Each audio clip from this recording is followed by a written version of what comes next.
கோயம்புத்தூர்ல கோவைவாழ் முக்குளத்தூர் வழக்கறிஞர் சார்பா பரிதாபங்கள் சேனல் மேல ஒரு கம்ப்ளைண்ட் கொடுத்திருக்கோம். அது ஒட்டுமொத்த முக்குளத்தூரை இழிவுபடுத்தக்கூடியதாகவும் நக்கலும் நையாண்டி பண்ற மாதிரியும் நம்மளோட மாண்பு கெடுக்கிற மாதிரியும் வீடியோ வெளியிட்டிருக்காங்க. இந்த நாட்டோட சுதந்திரத்துக்காண்டி பல பேர் போராடி செத்ததில் அதிகமான உறவினர்கள் யாருன்னா நம்ம முக்குளத்தூர் சமுதாயத்தை சார்ந்தவங்க. ஆனா அப்படி இருக்கும்போது இந்த சமுதாயத்தை கல்வியில் இல்லாதவங்களும் ஒரு காட்டு பிராண்டி போதும் சித்தரிக்கிறாங்க.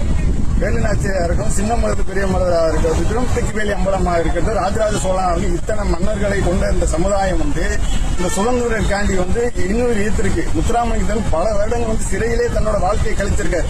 அப்படிப்பட்ட ஒரு சமுதாயத்தை ஒரு காட்டுமிராண்டியிலும் இந்த ஒரு தனிப்பட்ட காதல் விவகாரத்தினாலும் குடும்ப பிரச்சனைனாலும் ஏற்படுற தனிப்பட்ட விரோதத்தை இரு சமுதாயத்திற்கு இடையான விரோதம் மாதிரி சித்தரிக்கிறாங்க. இது வேண்டுமென்றே ஒரு அரசியல் லாபத்துக்காண்டி கிருஷ்ணசாமியோட பையன் இது காட்டுமிராண்டித்தனம் அப்படின்னு சொல்லி காட்டுமிராண்டி இன்னும் திருந்தல அப்படின்னு மாதிரி சொல்லியிருக்காரு. அவர் மேலே நம்ம புகார் கொடுத்திருக்கோம்.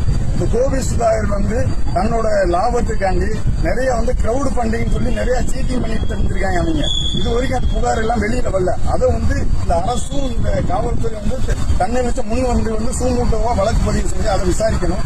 இந்த வீடியோ இருக்க வீடியோ உடனே டெலிட் செய்யணும். இந்த அரசு காவல்துறை விரைவாக நடவடிக்கை எடுத்து இந்த பரிதாபங்கள் சேனல் நிரந்தரமா தடை செய்யணும் அப்படின்னு சொல்லி முக்குளத்தூர் வழக்கறிஞர் சார்பாக புகார் கொடுத்திருக்காங்க.